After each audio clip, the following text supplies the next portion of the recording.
पंतप्रधान पदाचा तिसरा कालखंड सुरू झाला आणि त्याच्यातला 1 वर्ष संपलेला आहे, ज्याला आम्ही विकसित भारताचा अमृतकाल अशा प्रकारचं नामकरण त्याचं केलेलं आहे. सेवा, सुशासन आणि गरीब कल्याणाची 11 वर्ष अशा प्रकारची चर्चा आणि जनसामान्याला माहिती देण्याचं काम आम्ही सुरू केलेलं आहे. आपल्याला आठवत असेल की 2014 साली ज्याला माननीय पंतप्रधान नरेंद्रजी मोदी हे पंतप्रधान झाले, त्यावेळेला देशामध्ये तंत्रज्ञान इतकं विकसित नव्हतं. आज क्षणाक्षणाला तंत्रज्ञानाचा विकास हा गतीने वाढत आहे. हे निश्चितपणे खरं आहे की भारतीय जनता पक्षाचं हे जे देशाला सामर्थ्यवान बनवण्याची भूमिका आहे, पहिला देश, नंतर पक्ष, नंतर मी स्वतः, ही आमची पक्षाची कायमची भूमिका राहिलेली. परंतु ही संपूर्ण रचना ही संघ परिवाराच्या विचारातूनच रचली गेलेली आहे, हे कोणी नाकारण्यात अर्थ नाही. आणि म्हणून सामर्थ्यवान देश हा निर्माण व्हावा. सामर्थ्यवान देश म्हणजे की त्या देशाची दहशत लोकांना वाटावी असं नाही, किंबहुना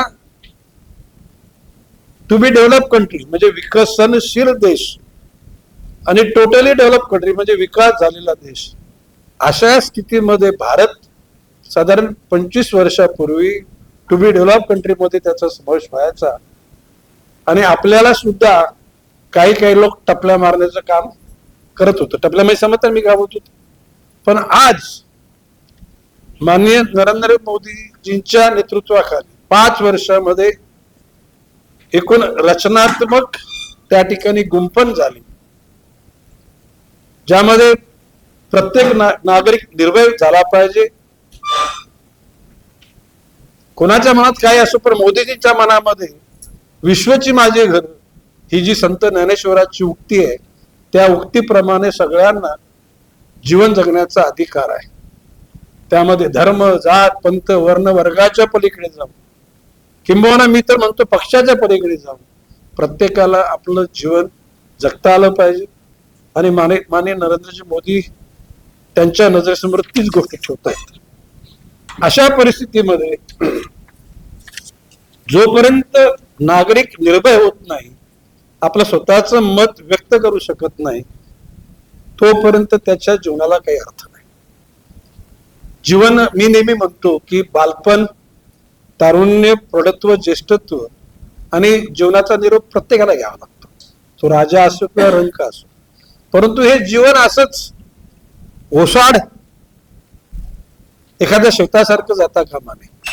त्याच्यामध्ये योग्य वेळी रोपांची किंवा बियाण्याची पेरणी केली पाहिजे, ती जोपासली पाहिजे आणि त्याची फलं सर्वसामान्य माणसाला अनुरूप घडतील अशा प्रकारची ती वाटली गेली पाहिजे. आपल्याला आठवत असेल, आता ते योग्य की अयोग्य मला माहित नाही, परंतु तत्कालीन पंतप्रधान राजीवजी गांधींनी म्हटलं होतं की केंद्रामधून आलेला 100 रुपयाचा भाग असेल तर तो प्रत्यक्षात 25% सुद्धा लोकांपर्यंत पोहोचत नाही. पण मोदीजीने आल्यानंतर त्याच्यामध्ये बदलाव घडवला की जे काय द्यायचं असेल तर ते त्यांच्या ते खात्यामध्ये गेलं पाहिजे, आणि ती सुरुवात झाली.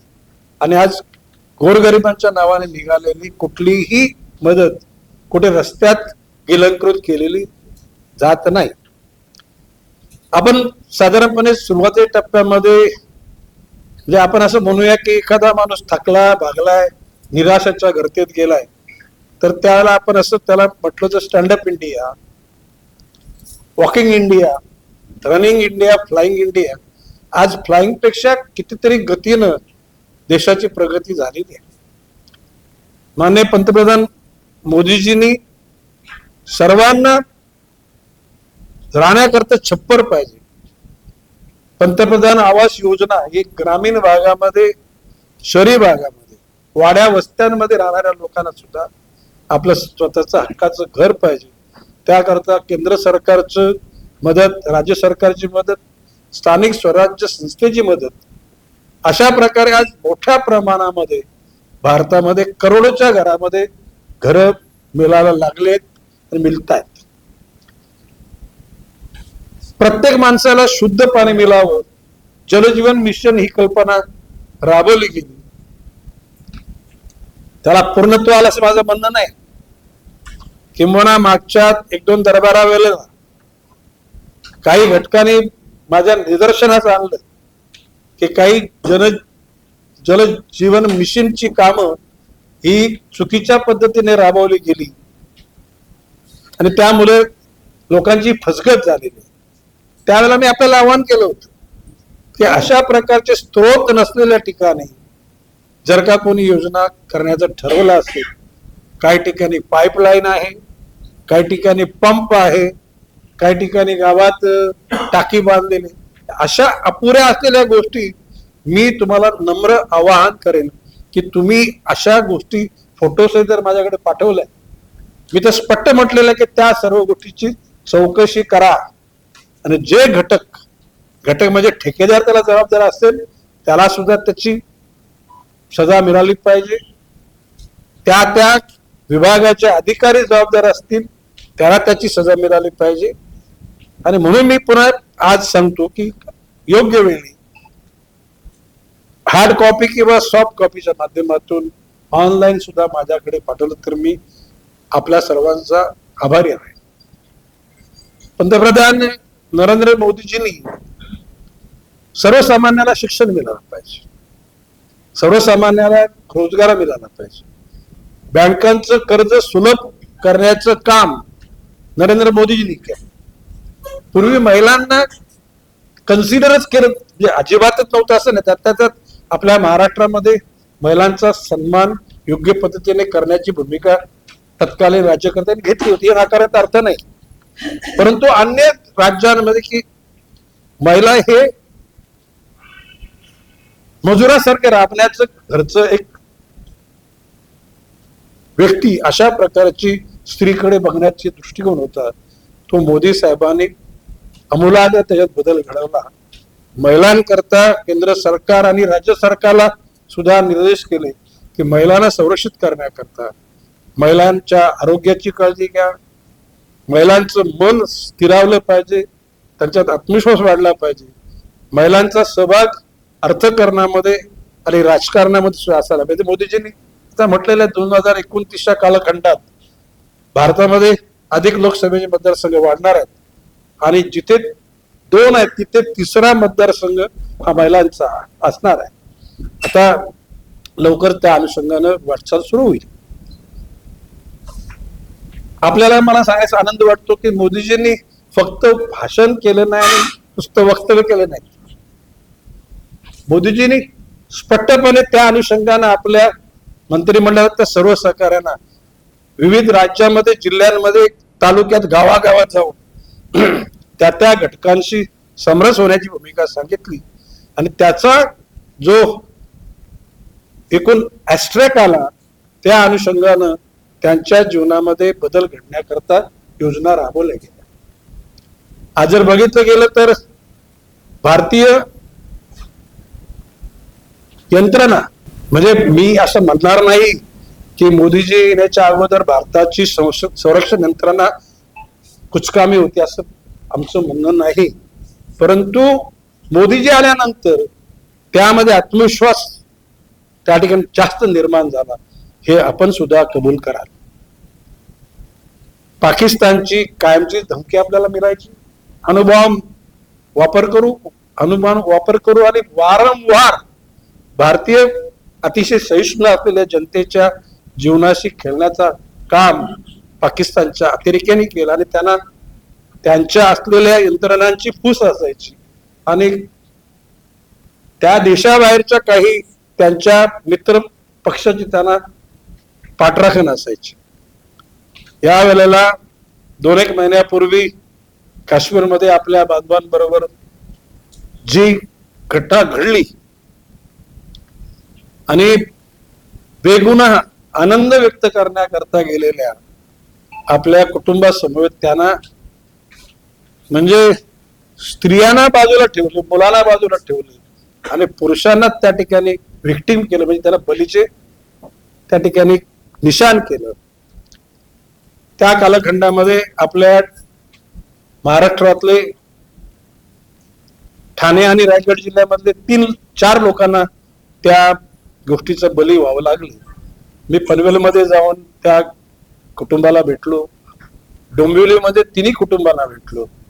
त्याला तिथल्या पत्रकारांनी मला विचारलं तर काय खरं म्हणजे संपूर्ण देश फ्रीज झाला होता, म्हणजे रक्त साठलं होतं.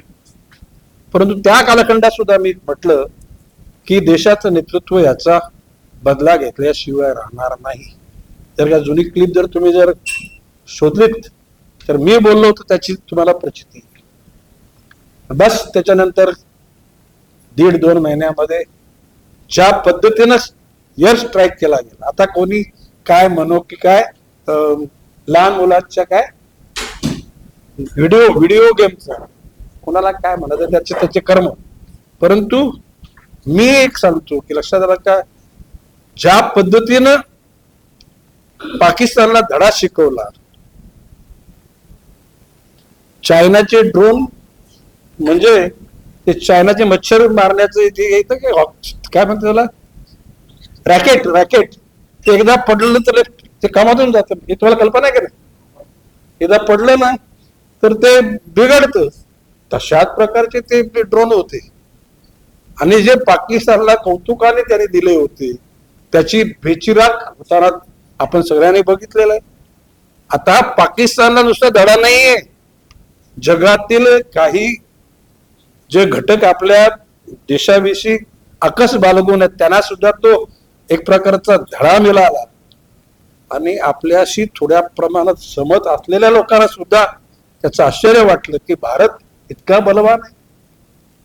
भारताच्या कुठल्याही माणसांना क्षती न पोचता भारताची एकूण बनवलेले मिसाईल हे विदाउट मॅन म्हणजे मानवरहित आणि मानव सहित, पूर्वी विमानाचा हल्ला करताना वैमानिक असायला लागायचं, आता वैमानिक असण्याची गरज नाही.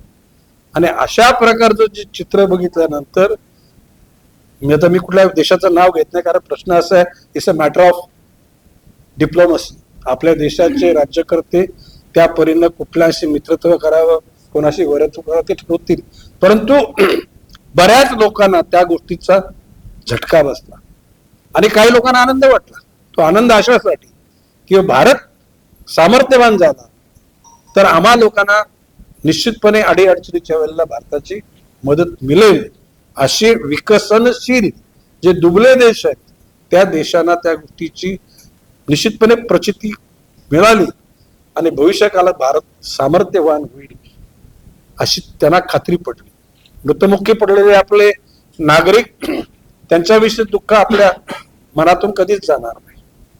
रात्रंदिवस आपल्या रक्षणाकरता सीमेवर रक्षण करण्यासाठी लागलेले सैनिक, आर्मीचे असतील, वायुदलाचे असतील, नौदलाचे असतील, त्यांनी केलेल्या त्यागाचं मोल हे त्याची गणती पैशाने होऊ शकत नाही. आणि म्हणून वीरांना कायम सलाम केला जातो. आज परदेशांमध्ये माननीय नरेंद्रजी मोदी गेल्यानंतर आपला माणूस आल्यासारख्या लोकांना वाटतं, भारतीयांना वाटतच. परंतु जे नागरिक मानवता प्रिय ज्यांची भूमिका आहे अशा लोकांना सुद्धा नरेंद्रजी मोदी यांच्या वागण्याचं, संयमाचं कौतुक वाटतं. भारत आता कृषी प्रधान देश होता आणि आज सुद्धा कृषी प्रधान देश आहे. भारतामध्ये सगळ्या प्रकारचे प्रयोग R&D म्हणजे असं एक क्षेत्र राहिलं नाही. व्यापारामध्ये, उद्योगामध्ये, शिक्षणामध्ये, आरोग्यामध्ये. आता आपल्याला उदाहरण माहिती, ज्याला COVID-19 हा ज्याला वुहान मध्ये सुरू झाला 2019ला, आपल्याकडे तो पोचताना 2020 झाला. त्यावेळेला भयान परिस्थिती होती. परंतु माननीय मोदींच्या नेतृत्वाखाली या देशाच्या शास्त्रज्ञांनी त्याच्यावर लस शोधली. थोडाफार वेळ लागला, परंतु शोधल्यानंतर आपल्या सर्व घटकांना 2-2 डोस फुकट दिलेच. ते राष्ट्राच्या प्रमुखाचं कर्तव्य आहे, परंतु नुसते आपल्या नागरिकांना नाही तर इतर जे नागरिक आहेत विकसनशील देशाचे त्यांना सुद्धा मदत करायला मोदीजींचं नेतृत्व विसरलेलं नाही. म्हणजे माणुसकीचं जे वातावरण निर्माण मोदींच्या कालखंडात झालं, निश्चितपणे भविष्य कालासाठी आपल्याला सगळ्यांना अभिमान वाटेल अशी बाब आहे. मोदीजींच्या कालखंडात काही अजिबात सुद्धा काही गोष्टी चुकीच्या घडल्या नाहीत असं मी पण धारिष्ट्यानं म्हणणार नाही, परंतु अजाणतेपणे काही गोष्टी घडल्या. तो हा त्याला कंटिन्युअस प्रोसेसचा भाग असतो. उदाहरणार्थ समजा आता आपण रस्त्यावर आलो, येताना वाहतूक नव्हती, परंतु परत जाताना तिथं वाहतूक परत जाम हायवे होऊ शकतो. म्हणजे ऑनगोईंग ज्या गोष्टी असतात त्या गोष्टीवर सतर्क राहायला पाहिजे. आणि आज मला सांगण्याचा आनंद वाटतो की देवेंद्र फडणवीसांच्या नेतृत्वाखाली साधारण 6 महिन्याचा कालखंड झाला. मोदीजींना 11 वर्ष झाली, म्हणजे 11 वर्ष आणि 1 वर्ष झाला, म्हणजे 3ऱ्या टप्प्याचं 1 वर्ष पूर्ण झालं. देवेंद्रजींच्या 5 वर्षाचे 6 महिने पूर्ण झाले. ज्या पद्धतीनं जे एखाद्या शरीरामध्ये विष गेल्यानंतर शरीर विविध रोगाने ग्रस्त होतं, तर त्याच्यातला टॉक्सिक काढण्याचं काम देवेंद्रजींनी सुरू केलेलं आहे. आणि त्याबरोबर करता दोन्ही मुख्यमंत्री आणि सगळे मंत्री, सगळे आमदार आणि सगळी जनता सुद्धा देवेंद्रजींच्या पाठीमागे आहे. कसल्याही प्रकारचा असूया द्वेष न ठेवता सगळ्यांचा साथ, म्हणजे मोदीजी काय म्हटले, सबका साथ सबका विकास आणि सबको विश्वास. आणि जोपर्यंत जनसामान्यांचा विश्वास संपादन होत नाही तोपर्यंत जनसामान्यांचे हात प्रगती करता पुढे येत नाहीत. मी विनम्रपणे सांगेन की आता आमचे खासदार काय, आमदार काय, कार्यकर्ते सुद्धा अहंकाराच्या भाषा न बोलता जमिनीला राहून आहोजाऊची भाषा करून जीवनामध्ये त्या ठिकाणी वातावरण निर्माण करायचा प्रयत्न करत आहेत. आणि मी पालघर जिल्ह्याच्या अनुषंगानं पालकमंत्री म्हणून अतिशय खुश आहे. आपल्याला कल्पना असेल की ज्याला मी आलो त्यावेळेला सुंदर पालघर आणि स्वच्छ पालघर ही कल्पना पूर्वीच्या सुद्धा सगळ्यांनी डेव्हलप करण्याचा प्रयत्न केला. तर मी आल्यानंतर प्लास्टिक मुक्त पालघर आणि दुर्गंधी मुक्त पालघर ही अधिक मी घोषणा केली. आणि 1 जानेवारीला संपूर्ण देश आपल्या जिल्ह्याच्या प्रत्येक ग्रामपंचायतीमध्ये मेजॉरिटी सरपंच, त्याचबरोबर ग्रामसेवक आणि मी त्यावेळेला जिल्हाधिकाऱ्यांची टीम, जिल्हा परिषदेची टीम आणि सर्वांनाच त्या ठिकाणी याच्यात सहभागी व्हायला लावलं होतं. मी स्वतः त्या दिवशी पालघरमध्ये त्या मोहिमेमध्ये सहभागी झालो. मला वाटतं मी मोदीजींच्या 11 वर्षामध्ये मोदीजींच्या नेतृत्वाखाली, त्यांच्या प्रशासनानं, त्यांच्या नेतृत्वाखाली असलेल्या विविध राज्यातल्या मुख्यमंत्री आणि त्यांच्या मंत्रिमंडळानं आणि एकूण देश स्तरावर भाजपच्या असलेल्या सर्व कार्यकर्त्यांनी जे कार्य केलेलं आहे त्याच्याविषयी मी आपल्यासमोर माझी भावना व्यक्त केलेली आहे.